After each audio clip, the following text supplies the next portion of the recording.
welcome everybody. Getting into the Baylor week for this Saturday noon. This is the third noon game that we've had, so we should be accustomed to being able to play noon games. Got a big challenge in Baylor, as we all know. Got our third top 5 team in 7 games that we're fortunate to be able to play. And I've mentioned this a bunch, just as far as this being what Big 12 football is.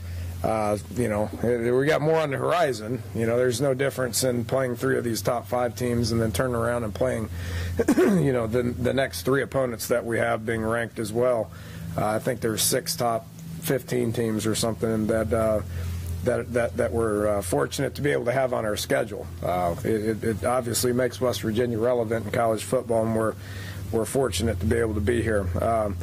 But looking at Baylor, can't say enough about how much I guess respect that I have for where they're at as a program at this point in time. I've known Art for a long time, and he's been successful everywhere he's been. Can't say enough about their administration for what they've done over the last 7 years that he's been there. I prior to that, in my 8 years at Texas Tech, went against Baylor, and this is not the same Baylor that I went against there from 2000 to 2008. This deal's different. But they've done a great job with their facilities. They've done a great job. Everything on campus that they have is all brand new. It's tremendously going to help their recruiting. You can tell that the type of athlete that they're putting out there, the type of O lineman and D lineman that they're putting out there is clearly different than what I've seen on their team in years past. They've won 21 out of 23 games, currently 6-0, and is playing very well on all 3 sides of the ball. Everybody wants to talk about Baylor and Coach Briles and their offense and their success, and they're scoring at a very high rate. They're scoring quickly. They're putting a ton of points on the board. Their offense is #1 in the country. The biggest thing that I see with their team is what they're doing defensively. That to me is the difference in what Baylor is now and what they've been the past couple of years since he's been there. Phil Bennett's a great defensive coordinator. Has been in this game for a long time. I've went against him a good bit. What I see right now with what he's got going at Baylor right now is what I saw in the early 2000s when he was at Kansas State, and Kansas State was making national championship runs. It's the same defense. They're aggressive. They're tough. They're physical. They're going to play man coverage. They're going to zero blitz you a bunch. They're going to put as much pressure on you as they can possibly put on you, and that's what I see with Baylor right now. They got, their D-line is as good of a D-line as we've seen. Their secondary is all new, but you can tell that they're great athletes. They run well. They got big play potential, and their linebackers are extremely active. Do a great job of adding on and getting to the quarterback, stopping the run. Don't do a ton of coverage stuff. They don't have to. Offensively, starts with their quarterback. Petty's a great player. Seems like he's been there for 6 years, 7 years, which I think he has. But he understands their system. He's got great experience. He's big, he's fast, he's strong, he's smart. Runs their offense the way it needs to be run. Got good physical line. I think they got 3 returning starters from last year, but those guys are big and they're physical and they're nasty. Do a great job in the run game. Do a great job in protecting as well. Probably as deep of a receiving core as I've seen in college football. We're able to develop some of their younger kids, like the KD Cannon kid and the Hall kid, that are true freshmen, able to develop those guys early in the year because they had so many injuries at receiver. I think they 3 or 4 of their guys were out, and it didn't slow them down one bit. Got plenty of backs. Shock Linwood's quality back, but you take him out and you put a couple of the other guys in there, and it doesn't miss a beat as well. So they're moving the ball, they're scoring, they're doing it quickly. Will be a challenge for us defensively. Special teams are solid, more solid than I feel like they've been in the past. Again, good return guys. They have overall great team speed. It goes back to recruiting. It goes back to player development. It goes back to doing the same thing for 7 years, and got great coverage units. And then obviously their kicker, had his best game of his career last week, was 4 for 4, and had a game winner against TCU. What we did last week at Texas Tech, they did against Baylor. They were 21 points down and found a way to be able to come back, believes that they can win, and obviously at the end found a way to win. So be a big challenge. Glad to be at home. Need a home field advantage. Hopefully the student section will be packed. Hopefully the game is a sellout and everybody comes and they come early and they're loud and gives us a little bit of a bump, which we're desperately going to need. So with that, we'll take some questions. You just mentioned the comebacks, Baylor and West Virginia. What are the characteristics teams have to be able to do that? Them versus the top 5 team, you guys on the road? Just believing that you can win more than anything. You got to have kids that are experienced, that believe that they can win. You better have a tight team, that sticks together when they're down. They clearly have a tight team with all the games that they've been able to win. I can't say enough about our coaches and players. We had a great halftime. We were down, I think it was 21-10. We had a great halftime, made a lot of adjustments, motivated, challenged each other. Went out in the second half and kept coaching. Just kept coaching. The players kept allowing themselves to be coached. They kept going out there, kept playing. Nobody gave up. Everybody stuck together and found a way to win there at the end. Do you find it strange to hear yourself speaking the words "run first"? And do you recall saying those words before? No, probably never said those before. It's just kind of what we've evolved into, which has been under my direction. Baylor's been a run first team forever. I mean, that's always the way that they've been. We've kind of transitioned a little bit more into that, than obviously we have been in the past. But when you have a physical O-line, our inside 3 are playing well. Obviously Glowinski in Spain, 5th-year seniors, big, powerful guys that can move people, and Orlowski with his development, recruiting some pretty good running backs, getting guys in position to be able to do some good things when they get the ball in their hands. Clint's a knowledgeable guy that understands the run game, so we're just spending a little bit more time with it, and it's helping put us in position to be able to be successful for sure. Should Riddick come along maybe a little quicker than you anticipated?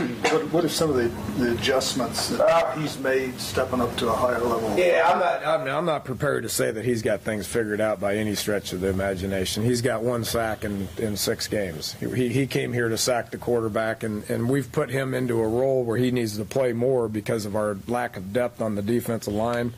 We'll continue to coach him up. He'll continue to get better with more snaps. He's going to get better. To say he's got things figured out is a stretch.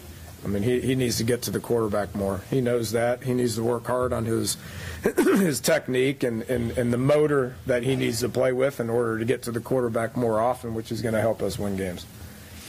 You said yesterday that this defense that you're running now is designed for this, is the way you put it. Is anything really designed for this, the way they play? No, because nobody stopped them. Nobody stopped them. So, yeah, the way they play is unconventional, to say the least. I mean, it's the way it is on both sides of the ball. I mean, they've transitioned what they're doing defensively to match what they're doing offensively, which is to take the air out of the defense and pressure and to junk up the box and to put a lot of people up in there to the point to where you either better score quick or people have a hard time sustaining drives on them because they put so many people up on the line of scrimmage. So they've changed it defensively to help attack what they do offensively. which is to get the ball a bunch and play fast and to put the ball in the perimeter a bunch, run the ball a bunch, and then go over the top a bunch. What's a good defensive day against? I mean, they average 52 points a game. If you you got to have the mentality defensively, and we're developing this mentality defensively. It didn't exist when I came here because of the style of ball that was played in the Big East. The style of ball that's played in the Big 12, I was happy with our defense because they got stops when it counted. Okay, so we gave up 565 yards. Nobody's happy about that. But we got stops in certain points of the game that were very important, as in third down. We were 67% on third down. That's a winning percentage. Got 3 and outs in the third and fourth quarter, and we held them to field goals twice in the red zone in the second half. I mean, the second half with how we played defensively was a winning performance. With that said, we gave up a couple of big plays and a lot of yards. You can't gauge defensive football, on yards per play, on total yards. It's about getting stops in key situations. So our job against Baylor, they're going to get yards, they're going to make plays, they're going to score points, but getting stops when it counts is how you got to gauge being able to be successful against them. For you guys in the run game, having two guys go over 100, can you just talk about what that brings to this offense when it's not even just that you can run the ball, but that you have multiple guys who can do it? Yeah, you got to keep guys fresh. Guys got to go in there and be fresh. Tech's plan was to take away Kevin and Mario. They put safeties over the top of them. I've been in that situation before in the past where, they put safeties over the top of receivers to where you have a favorable box to be able to run the ball and you can't. Now you're in trouble. Okay, so, we finally started getting some explosive plays in the run game, especially in the second half.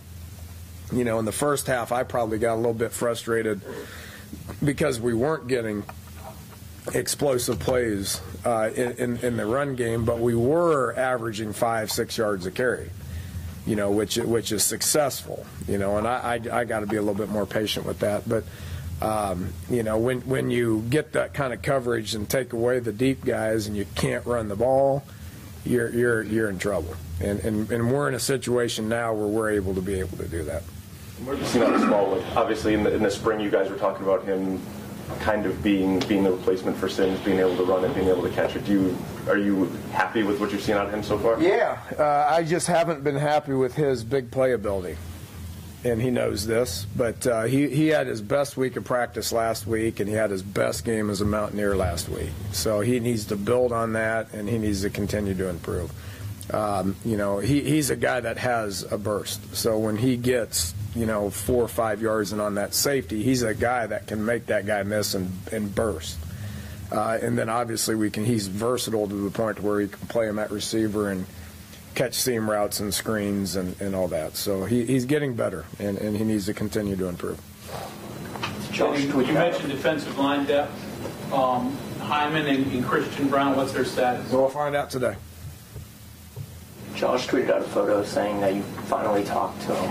What did you have to say to him? Well, I mean, I hope everybody understands that's just my subtle way of being fairly comical, which doesn't happen very often. He knows good and damn well that I appreciate what he does, and said the same thing to him before the kick, which was absolutely nothing. I don't coach him, and Coach DeForest is as good as anybody in the country at getting our specialist to be able to have the confidence to be able to go out there and make it. And so that's his job, and he does a great job with that. And then once the game was over, I put my arm around him just like I did probably, 69 other players, and congratulate him on a hard-fought victory. And thankful that he put everybody in a good mood. So. Dana, you mentioned that you're expecting to give up the big yards against Baylor, but hoping the defense can get big stops. When they're giving up that many yards, how do you keep them mentally focused into the game and not get them down on themselves going up against this kind of offense? I point to last week in the end of the first quarter, second quarter.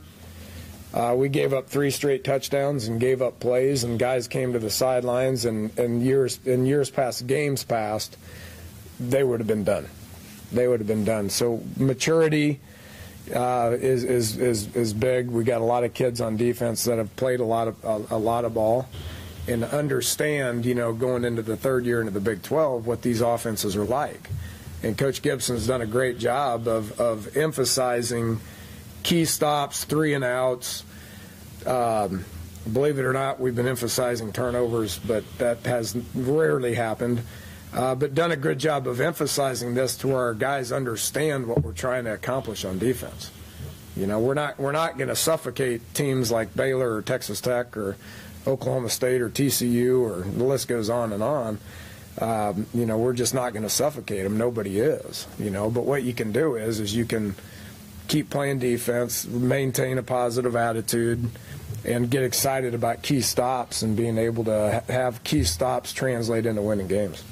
Through 6 games, I think only 3 points have come off the opening drive for opponent teams.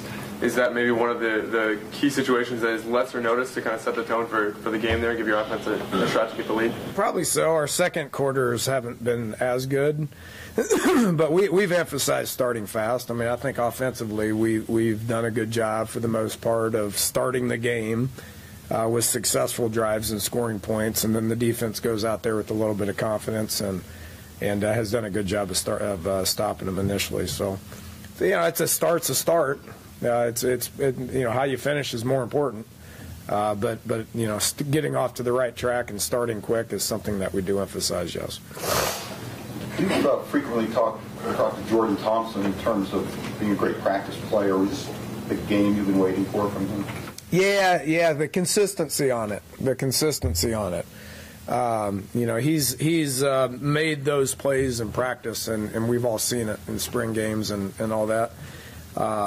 For him to make some of those catches, especially in the fourth quarter on those last couple of drives, was rewarding, to say the least. Yes, and was happy that he was able to be put in that situation and take advantage of it as well. And again, I'll mention this: when teams are taking away the outside guys, DeKeel had a couple of big catches, and Jordan had some catches. Those inside receivers become pretty important as well. Understanding that the experience and the veteran stuff you have in your defense, that's a big part of being better. But I think you said that it's built a way now defensively to handle it. Which, I mean, maybe it was rebuilt in some regard. Like, what's, different as far as the structuring, or that just makes you more confident right now than maybe last year? Well, I mean, being built it has something to do with recruiting as well. It's not just what I meant by that is where we're at as a defense. The scheme. You can come up with a bunch of different schemes, and all can stop a variety of offenses. Equipped more so as in depth, more so as in experience, more so as in athleticism. To be able to have guys like Carl Joseph and KJ Dilling. Be the covering up Drayvon Henry covering up inside receivers. Those are pretty good athletes that are corner type bodies to be able to cover inside receivers, much like DeKeel and Jordan are. And then have guys like Worley and Icky played another good game. Darrell was a little rusty, but will get better. And Chestnut's playing well. Having those guys as corners, well, you can't just have 2 corners and then slugs on the inside. So what I meant by that is being able to be equipped to stop spread offenses, because you can cover better on the inside with those safety type bodies. Yeah, you lost both the Oklahoma and Alabama, but what did those games do for you coming into this stretch of games now that you're playing the ranked teams? Yeah, I mean, just by knowing we've played 2 of the best teams in the country, who's next on the schedule. I mean, with all due respect to Baylor, I mean, and they're good. They're really good.